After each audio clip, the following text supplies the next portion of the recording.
తమిళనాడులో తమిళ్ విజయ్ ఒక్క రూపాయి వంచకుండా ఆయన సీఎం అయి చూపించిండు. కానీ అఖిల్ ఒక అభిమాని కోరికతోటి కష్టపడి మూవీ తీసి ఒక్క రూపాయి రేటు టికెట్ పెంచకుండా గెలిచిన మొగడ అఖిల్.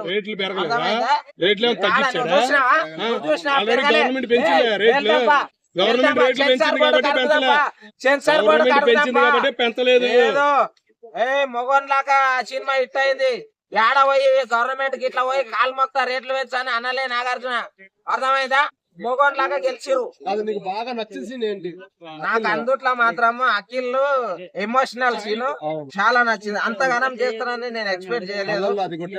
ఇంకొకటి అన్న, తాత కళ, ఒక అభిమాని కోరిక, ఒక తండ్రి బాధ్యత ఈ మూవీతో నెరవేరింది. నిజం చెప్పాల, నిజమనా? ఒక తాత కళ, ఒక అభిమాని కోరిక, ఒక తండ్రి బాధ్యత నెరవేరింది. అసలు నాగార్జున గారు ఏడిస్తేనంటే నా కంట్లకి నీళ్ళు వచ్చినాయా స్వామి. నిజం చెప్పాలంటే అసలు ఆయన ఎప్పుడు కింగు లాగానే బతికిండు, కానీ కింగు కంట్లకి నీళ్ళు వచ్చినప్పుడు నాకు బాధ అనిపిస్తుంది. నిజం అండి. అసలు అంత అద్భుతమైన ఫ్యామిలీ, అసలు ఆ ఫ్యామిలీకి ఇంత మచ్చ కూడా లేదా. నిజం చెప్పాలంటే మీరు యూట్యూబ్ లో కూడా కొట్టి చూసుకోండి, నెగటివ్ గా ఆ ఫ్యామిలీ ఒక్క స్కోలింగ్ కూడా రాదు. అంత మంచిగా వాళ్ళు ఇజ్జత్ మే బతుకుతారు. వాళ్ళకి ఇజ్జత్ మే మంచి హిట్ వచ్చింది. కానీ ఇప్పటి నుంచి నిన్న మొన్న అఖిల్ గారు కూడా నేను స్టార్ కొడుకుని స్టార్ ఎప్పటికైనా అవుతా అని అనుకున్నాడు, కానీ సినిమాలు చేసిండు. కానీ ఈ సినిమాతో తెలిసింది ఆయనకు ఒక్క మూవీ తీస్తే అభిమానులు గుండెల్లో పెట్టుకొని చూసుకుంటారు అనేది ఈ మూవీ తోటి ఆయనకు అర్థమైంది. నిజం చెప్పాలంటే హీరో హీరోయిన్ మధ్యలో కెమిస్ట్రీ ఎట్లా ఉంది సినిమా? కెమిస్ట్రీ ఫిజిక్స్ మొత్తం బాగా మిక్స్ అయింది. మిక్స్ అయినందుకే రక్స్ అయింది. కళ్ళల్లో కారం కొట్టేసి చాలా మంది బాగా నా కంట్లే కారం కొట్టినట్టు అనిపించింది. నిజం చెప్పాలంటే ఒక్కొక్క సీన్ మీరు రిపీట్ చేయండి, నేను ఆ దానికి నేను జవాబు చెప్తాను. విలన్ పుష్పాల లాగా కొంచెం డ్రెస్ వేసుకొని శారీ వేసుకొని పుష్ప లాగా అంటావు. అసలు ఆయన ఫేస్ చూస్తేనే పుష్ప సినిమాలో మన అల్లు అర్జున్ గుర్తొచ్చిండు. అసలు ఆ మేకప్ ఏంది, ఆ కథ ఏంది, ఒక చాక్లెట్ బాయ్ లాగా ఉంటాడు. అసలు మేకప్ వేయకపోయినా తెల్లగా ఉండే హీరో ఆయన. అటువంటి వ్యక్తికి మేకప్ వేసి నల్లగా చేసిర్రు. అసలు ఊరు పోరగానిలాగా, అసలు ఊర్లో ఉండే పిల్లగాడే అనుకుంటాం. అసలు అఖిల్ కాదు అనుకున్నాం తెలుసా నేను.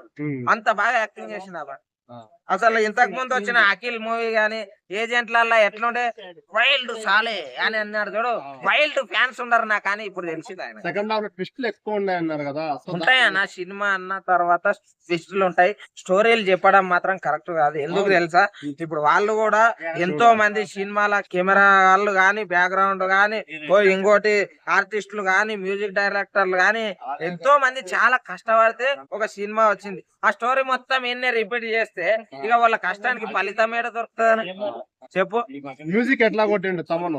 తమను ఏది పట్టుకున్నది బంగారమే. ఏ ప్రాజెక్ట్, ఏ సినిమా పట్టుకున్నది బంగారమే. అసలు ఏంది అసలు ఆయన నాకు తెలిసి మాత్రము మన బాలకృష్ణ సార్ బ్రాండ్ తాగే కొడతాడు అని నేను నిజం చెప్పాలంటే. తర్వాత ఈ సినిమా అంతా షూటింగ్ తర్వాత అయిపోయింది, ఒక ప్రమోషన్ మొత్తం నాగార్జున గారే చూసుకున్నారు. సో దాని గురించి అంటే ఇప్పుడు ఎవరికైనా ఇగో పిల్లలు ఉన్నప్పుడు పిల్లలని ఒక స్టేజ్ లో చూడాలి, వాళ్ళ ఒక స్థానంలో ఉండాలి అని చెప్పేసి ప్రతి ఒక్కరికి ఒక కోరిక ఉంటది. ఎంత డబ్బులు ఉన్నా సక్సెస్ రాదనా, అది వచ్చే టైంలోనే వస్తుంది. కానీ వాళ్ళకి ఈ టైం వచ్చింది అంతే. ఫైనల్ గా సినిమా గురించి ఏం చెప్తారు మీరు? ఫైనల్ గా సినిమా గురించి అంటే ఒక తాత కళ నెరవేరింది, ఒక అభిమాని కోరిక నెరవేరింది, ఒక తండ్రి బాధ్యత నిలబడింది.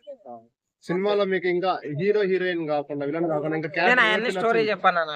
క్యారెక్టర్ ఎవరికి నచ్చింది అంటున్నా? వేరే క్యారెక్టర్ ఎవరిది బాగుంది? నాకైతే ఈయన హీరోయిన్ కూడా బాగానే చేసింది. ఇంకోటి శివాజీ గారు గాని ఈయన గాని అఖిల్ శివాజీ గారితో యాక్టింగ్ లో పోటీ పడ్డది అనిపించింది.